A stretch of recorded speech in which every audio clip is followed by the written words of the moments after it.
Hello, guys, and welcome again to Two Girls in a Book. I apologize for the absolute craziness that is going on tonight. This is all completely on my end. My internet is being wonky, and I had someone working on my computer today. It's not cooperating either, so I have moved to the laptop. I apologize for the fuzziness, but we shall muster through. I am super excited to have with me tonight the author of Daphnes Questionable Bet, and her name is Sara Jo Cluff. So, hello, welcome to the page. I'm excited to have you here. Thanks for How having are me. you? I'm doing good. Awesome. Why don't you tell everybody out there about your book, what it's about, and where they can find it? Okay, so have it with me. Woo, dropping stuff. So this is Daphne's Questionable Bet. So it's a young adult rom-com, and it's about a girl named Daphne who her and her mom moved back to California after living in Utah for a few years, and they happened to move next door to her mom's high school rival who has a daughter the same age as Daphne, and Daphne and Sierra get together and make a bet about who can get the gorgeous Bentley Anderson to ask them to prom. So it's mostly just hilarity, craziness ensues. Them trying to make themselves look good and make the other look bad, and fun. It's just a fun story. Make you laugh. It is not normally in my wheelhouse. I am not a romance reader unless there's some added suspense or paranormal or something to that degree in there. But I have to say, I really enjoyed this book. It was so much fun, very relatable, even being older. And I love the fact that she has a song in her head for every single situation. I thought that was fantastic. That's pretty much me. Like I'm that way. Music has always been my outlet, especially for my anxiety. And so that's one of the things that I just really wanted to touch on. It's a good way to release anxiety and get that out of you. Mm-hmm. Definitely. There are quite a few embarrassing things that happen to Daphne in this story. Yeah. Where did those ideas come from? Well, some of them came from real life experience. I had crazy things happen to me when I was in junior high and high school, and one of them was actually from college. I just changed it to make it more funny, more relatable. But for anyone who reads it, the bookstore scene and the PE scene are both real things that actually happened to me. I have actually had the bookstore scene happen to me as well. It was not in a bookstore. It happened to me as an adult. I was in convention, and anyone who knows about those, who's in the profession, knows that it is a drunk fest. That's literally what those things are. Yeah. They get together, they have a couple of classes, and then they spend the evening and the night drinking and partying. So I was there. I was not partaking. I'm not a heavy drinker. I probably had a couple of glasses of wine. That was it. Anyway, they're themed as well. So I was dressed as a clown. I had on bloomers and neon tights, lime green neon tights under the bloomers.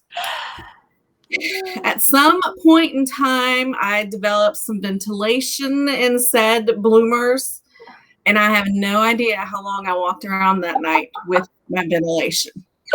But I had on this little polka dotted short little dress top with it, you know, that kind of ballooned out around me, but it didn't cover up everything I got going on back there. So it wasn't until that night when I was walking back to my room, I was like, it's a little chilly out here. And I kind of reached behind me and I went, holy crap, how long have you let me walk around like this? And they're like, oh, we hadn't noticed. And I'm like, dude, I got a lime green butt.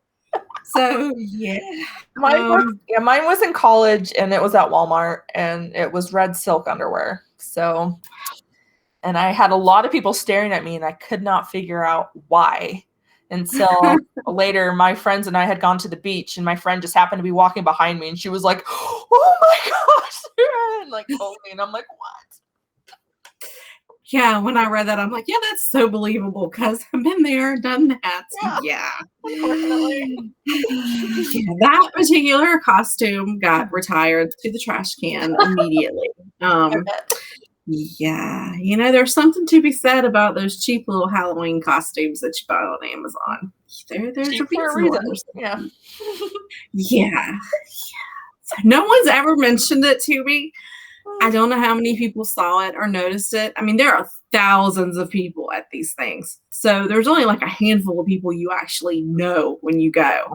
So yeah, I don't know who all I showed it to, but Hey, there it was if they did in notice all its it, they have green a good story glory. to tell. Absolutely, absolutely. Um, I love that she kind of halfway puts a plan together, like when she wanted to stalk her neighbor, but she doesn't really formulate or plan it all out. She's kind of a pantster. She just sort of this is we're going to meet and we're going to do something, and then they kind of come together and they do. So, as a writer, do you plan your books or do you fly by the seat of your pants? How do you do it? I'm a total pantser. I have a very I know the characters. I have a Mhm. very vague idea of like this plot, like not the plot, but this like where the story's going to go, Mhm. and or just the premise of the book, and then I just start writing, and I kind of go wherever the characters take me. So I've always been that way. I tried plotting before, and it doesn't work for me. It kind of stifles my creativity, and I just like to be able to just write, and whatever comes. I like that. I like that. I recently tried my hand. Well, last year I tried my hand at writing for the first time. A friend of mine was like, let's just write a book together. Let's just see what happens. And I'm like, I'm not the writer, you are. And you're a planner, and I so don't plan. And when we got into doing it, I'm like, holy crap, all these people are talking in my head. They never shut up. How do you function? When do you sleep? Because they talk to me at 2 a.m. and I Yeah, need to sleep. And it's she's like, yeah, that's kind of how it goes. And I'm like, it oh my is. God. I So get that fully was asleep when I'm working on a book. quite an experience. Where did the idea for this book come from? Is any of it based on something? I mean, aside from the embarrassing things, but is the basis behind the book based on anything that actually happened, or you No, came up with it on a whim? it was a book that I've been working on for many years, and it was something I wanted to touch on the aspect of anxiety, because I lived with it in high school, but back then it wasn't something very talked about, and so Mhm. I didn't let people know. Like, no, none of my friends knew I had this anxiety. I just kind of put on a mask, and I wanted a way. I didn't want girls to go through what I went through. I wanted them to be able to Mhm. be comfortable, to be able to talk to people about it, and know that it's not a bad thing. And so Mhm. that was just my main thing, was getting that out there. Was just, I want people to be able to talk about anxiety. I want teenagers to feel comfortable talking to their parents and friends about it. So Mhm. having a support team is the one thing that really helps with anxiety. Having people know what's going on, and makes them aware. And yeah. I loved it. It was fun. Even though it dealt with those more serious issues, it dealt with it in a way that didn't this isn't the correct way to say it, but it didn't drag the pace Yeah, or the feeling or the tone of the book down, you that's what know? I wanted. 'Cause Um, I you read a lot of those books, and so the heavy ones mhm. they're good and they're important, but I wanted a lighthearted way to approach it that would leave you feeling hopeful and happy when you're done. Yes. I loved that in her darkest moments when Daphne looked like she was just about to be sucked under from the Mhm. anxiety and the pressure, her friends were right there. They were Yep. in her face. They were putting their arms around her and they were pulling her back. And to know Yep. that she had that support system was such a good aspect of the book. I enjoyed that part. Yeah, I have that now. Like, my husband's very good with my anxiety and knows how to deal with it very well. But I've been open about it since we were dating, and so he knew about it. Mhm. But he's my go-to. He's my Weston. Like, he's able to completely pull me out when I start to drown. And I think it's just important to have someone that you can reach out to who understands at least a little bit and knows what you're going through. Mm-hmm. I was rooting for Weston from the very beginning. When she first met him, I was like, he needs to be her guy. Just immediately had that feeling about him, you know? Not that the other love interest wasn't, you know, nice and he's awesome. I like all that, but there was just something about Weston in the very beginning, and I thought, oh, she needs to be with him. Like, even before there was any hints of anything, you know, between them, or anything like that going on. Just when she first met him, it just really seemed like there was a little spark there, you know? Yeah. And I was like, oh. They both had that little bit of a spark, that click, which is actually true to me and my husband. Like, we both actually still remember the first time we ever saw each other. And so it's such an interesting thing that we've always looked back on, but we can still, like, I remember what he was wearing. He remembers what I was wearing. And I mean, it'll be 17 years we've been married in May. So it's been a while, but we remember that moment. I have no idea what my husband was wearing. The first time I saw him, I was driving over to a friend's house, and she lived in this complex where they had the group mailboxes out by the entrance. Mm-hmm. And he was checking his mail as I drove in, and I thought, oh, he's kind of cute. And I went on to her house. And then sometime later, we were out at a restaurant bar combo, and we were on the bar side to listen to a band play that night. And he walked past and he tripped over the leg of my bar stool.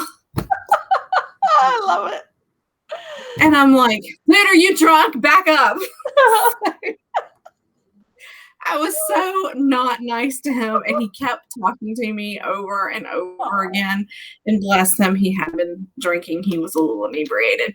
So, of course, he asked me the same stuff over and over again. So my answers got shorter.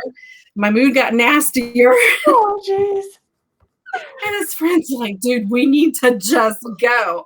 And so it passed, and I was just like, oh my gosh. And I didn't even realize they were the same person at that time. Because I was just so annoyed that this person was all up in my space.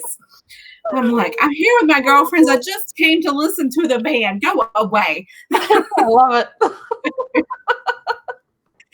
And then he reached out to my friend, and he's like, I'd really like to meet your friend. You think you could give me her number? And she's like, I don't know. I have to ask her first. And so we went round and round before I was like, okay, let me meet him when he's sober. That makes a difference. It does. And that I remember more fondly. We met at a friend's house. We had hot dogs. We grilled out. We watched a baseball game. We sat on the couch and chatted. So we really got to connect then. And so that was much, much different and a lot better. But yeah, I remind him that he was so annoying in the beginning. He's like, yeah, my friends were like, dude, she's awful. She's just a big old bee. You need to move on. And he wasn't, none of it registered, you know? And how long have you guys been together? We got together in 2005, and we got married in 2009. All right. So cool. Wouldn't trade him for anything. He's awesome. He's awesome. But we digress. We weren't supposed to be talking about me. If you guys are just joining us, we are talking about Daphnes Questionable Bet from Sara Jo Cluff. It says pre-order down there, but ignore that. This is just from where I had it on my show from last week when I was talking about it. It is no longer up for pre-order. It has officially released. You can pop over to monsterivy.com and pick up a copy of it. It is a wide release, so you should be able to find it just about everywhere. And if you check over in the comments, it is now posted over there and showing up. So you guys can just click on that. If you want to snag a copy of it, go right ahead and do so. If anyone is watching, I can't really tell on my laptop what's going on. It's been a crazy night with the computer and the internet. At this point, I'm just assuming we are on Facebook. Mary, let's say that Mary's out there watching us. Mary did post a comment for us. I can pop that up so we can all see it. Yay. I think it's unanimous. We were I'm not going to say that again. You're all a big fan of Weston's. He's awesome. He really stole the show, I think. I liked his character a lot. The whole book was just, it was just great. There's a scene where Daphne finally reaches her boiling over point, and it's the joint birthday party. Yeah. And I was just clapping, high-fiving over here. I was like, yes, finally, even that quiet, meek little mouse can only take it for so long. And when she erupts, it was everything I needed it to be. Oh, good. That's actually how I am, like, personally. I keep quiet until I reach my breaking point, and I'm like, it's all coming out now. I have never been one to bite my tongue or hold my opinion, or even in school, it got me into trouble a couple of times. I mean, my grandmother raised me, and she always said, don't start it, but make certain you finish it. I love it. Like, don't throw the first punch, but make sure you lay them out. Good advice. I can relate to these stories because I was so nerdy, and I didn't fit in. I wasn't dressing like the popular kids and all that kind of stuff. I got picked on so much, and it was always, I was raised the whole sticks and stones, walk away, let it be. But sometimes, you have to come back. And when Daphne does that, I was just like, yes.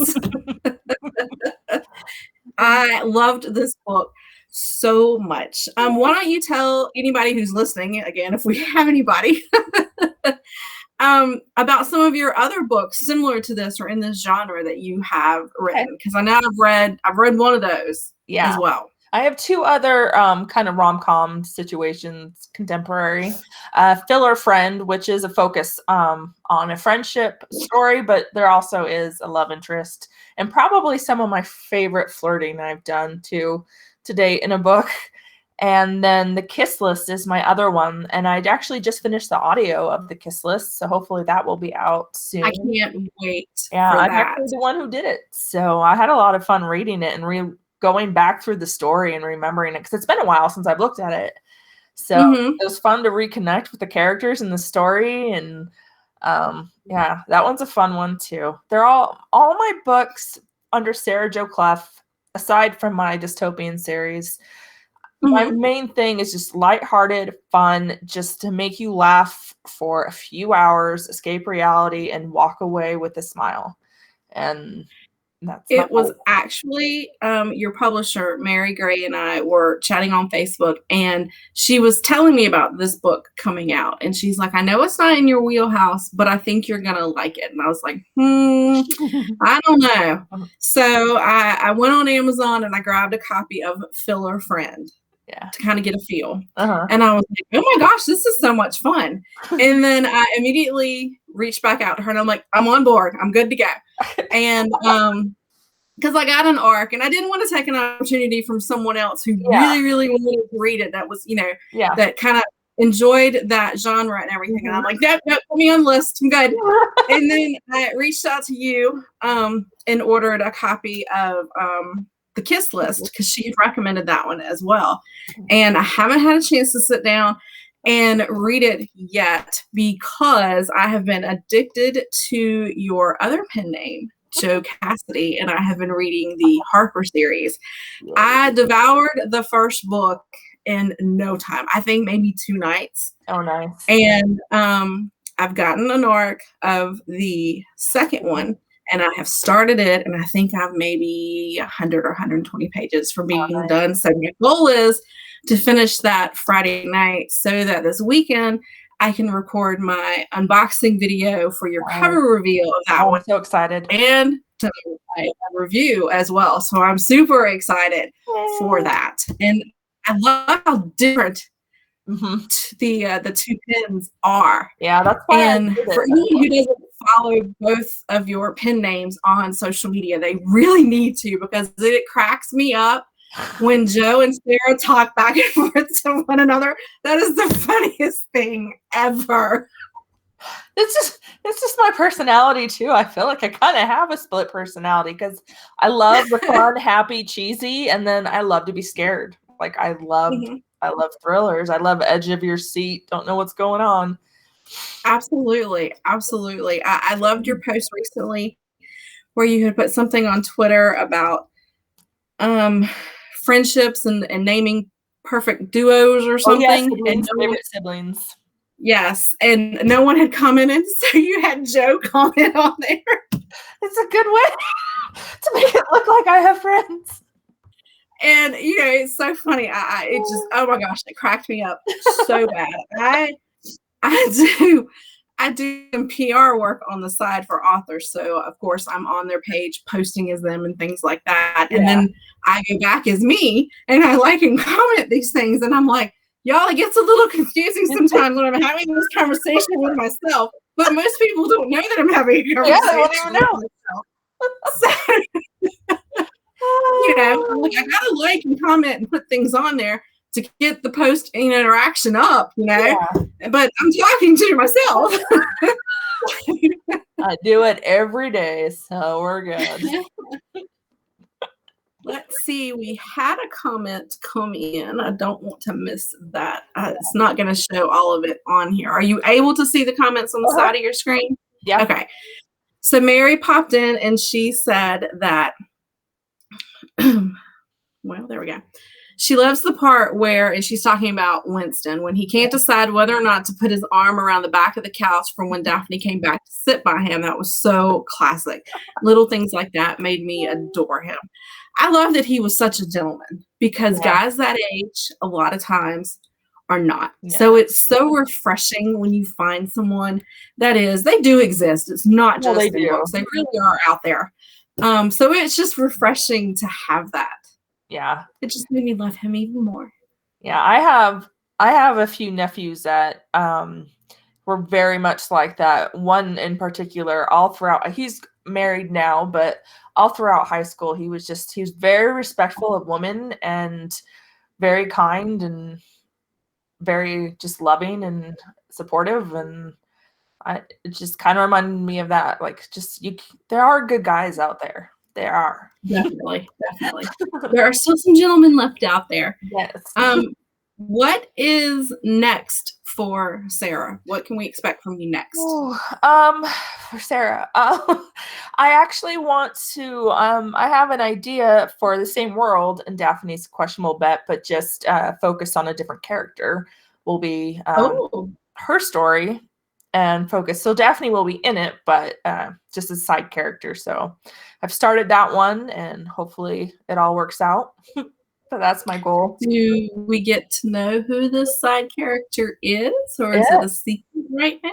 I don't know. I think I've already said. I guess I'm kind of an open book when it comes to that stuff. It's Taylor. I had kind of an idea come for her. I was actually doing a half marathon this past summer, which is crazy to do. But anyway, I don't run. I walk, but I was doing a half marathon, and so I had a lot of time to think during those, 3.5 hours.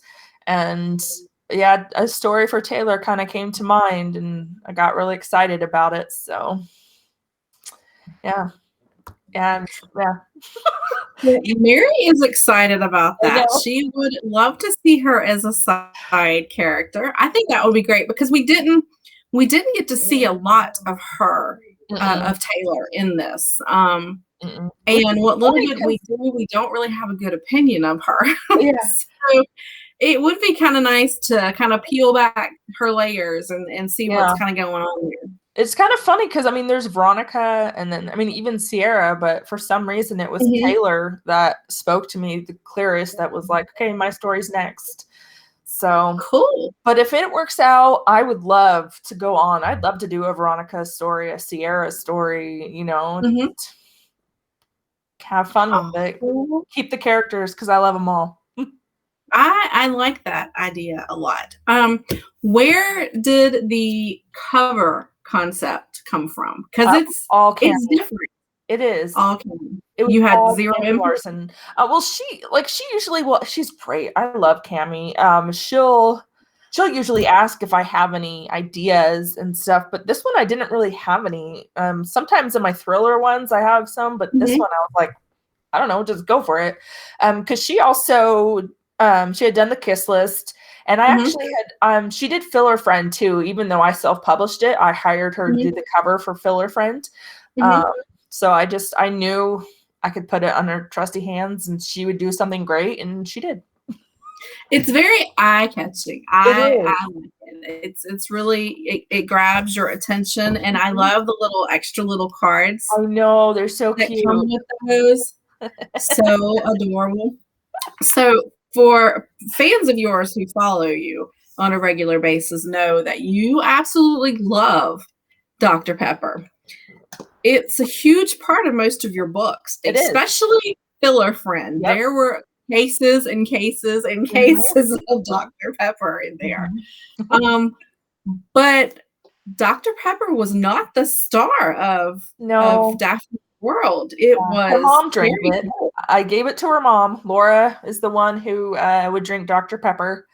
It's just interesting. And I think maybe it's because I have a lot of my main characters. I mean, even Harper drinks Dr. Pepper, and a lot of them do. But I wanted something a little bit more quirky for Daphne, and Cherry Coke's my second favorite. And I liked the idea of her carrying syrup with her, cherry flavored syrup, everywhere she went. Because it's a way for her to bond with another character in the book, which I won't say until you read it. But I wanted a way for her to bond with that character in just a simple way. So it was just a fun way to give her a little quirk that she carries that bottle with her everywhere she goes. I thought it was so cool that she carried that with her. I was a huge fan of Cherry Coke forever. And then Coke started changing, and they, depending upon what region you were in, it affected what was available in your area. So we could get Cherry Coke, and we could get Cherry Coke Zero, which I'm not a fan of. Yeah, I don't like. But we couldn't get regular diet Cherry Coke anymore. So anytime anybody went to Florida or they drove up north, they would bring me back a case of diet Cherry Coke. And it just got so hard to find it anywhere, to get it at all. I gave up and moved on, and actually went to Dr. Pepper. And I do love Dr. Pepper. And I especially love going to Sonic and getting it with a little shot of vanilla. Oh, that's good. That's good. I need to try that. I actually hardly ever go to Sonic. We have Sonics out here. I just, for whatever reason, never really go there. So it's not my go-to place, but sometimes on the weekends, if I'm out and I'm shopping, they do that like 2 to 4 half drink special deal or something. Oh, nice. So I like zip through the line and get like one of those gigantic drinks for $1. And, it lasts, the entire day and then some. Oh, and so I'll right? And grab one then. So, and they do foam cups, right? Sonic. Yeah, I love that. Keeps it nice and cool. Yes. And I always have one of those insulated travel tumblers with me as well. A friend of mine that makes them and decorates them, so she keeps me in a strong supply of those. And I have a 30-ounce one that I carry everywhere with me, so I can always just pour an ad into it too. So, and that thing keeps ice for days, so it's fantastic. Nice. Well, I have had a blast having you on here and talking to you. We definitely have to plan something to have you come on as Jo and talk about or something in her series. Yeah, I am slightly curious if you're going to look any different when you come on as Jo as versus Sarah. Yeah, I really was curious. I know. So yeah, I definitely have to have you back to talk I would love about to. the Harper series, because that is just, oh my gosh, it's so good. So I good. love Harper. She, out of all my characters, she has spoken to me the most clear of any of them. So, which is interesting, but I love her. Fantastic. Definitely going to have you back on to talk about that. If you missed the first part of the show, because we were having technical difficulties, I did mention that I have a Two Girls in a Book author takeover page. Sorry, I just saw Mary's comment. Yes. Joe speaking around voice. Two Girls in a Book. I have too many mouses up here. I can't keep up with what I got going on. I have a Two Girls in a Book author takeover spotlight page, something or another. Yeah. You can search for it on Facebook, and you can join that as a fan or as a reader, as a author, whatever. And I share little snippets, little funny things that I come across on Facebook on there. I also have authors come in. They pick the day that they want. They come in. They get the entire day to talk to you guys about their books, how you can find them on Facebook, where you can stock them at. They do giveaways and all sorts of fun things.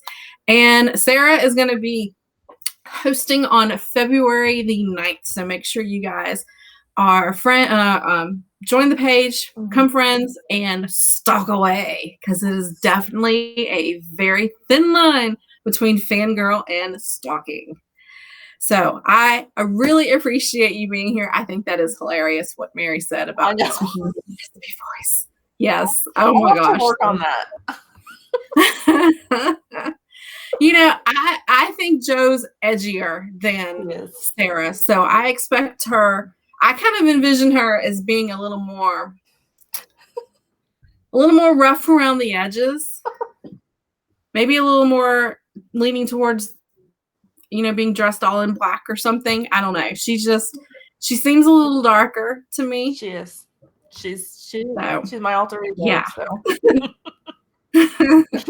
Well, I so appreciate your patience and coming on here with me tonight, and our total of one guest. But I will get this cleaned up, and I will get it on YouTube and get it reshared on the page as well, so that other people can come back in and take a look at it. And we will definitely be looking at the calendar for when the lip piercings. Oh my gosh. I've actually always wanted to get my nose pierced. I've just never done it. Maybe now's the time. This has been a hoot. Oh my gosh. I've had so much fun doing this tonight. We have been a party of 3, but it has been so much fun. Party. Apparently all of my viewers are on my personal page and not on my Two Girls in a Book page. So I'll have to regroup. Last week I did it on both, and it's supposed to show me my comments and everything from everywhere that it's being seen at here on the screen, and it didn't show me anything. So I had all these people commenting and watching on the other page, and I had no idea what was going on. So luckily it was just an end of the month review wrap up where I talked about what I had read and all that kind of stuff. So there's normally not a lot of interaction in that, but yeah, Facebook does not play nice with other apps, and Anyhow, well, I'll be on the takeover page next Tuesday, so people can ask me any questions they want. Absolutely. Make sure you guys hop over. I will be sharing the link to that and reminding you guys of that as well. Don't forget, you can grab a copy of the book. If I can share it again. There we go. Daphnes Questionable Bet. You can pick it up at monsterivy.com, and it is available wide. You can stroll down into the comments, and it is showing posted down there for you guys. So make sure you check it out. And I appreciate you being here. I had a blast, and I hope you have a great night. Yeah, you too. Thank you so much for having me. Thank you. Bye. Bye.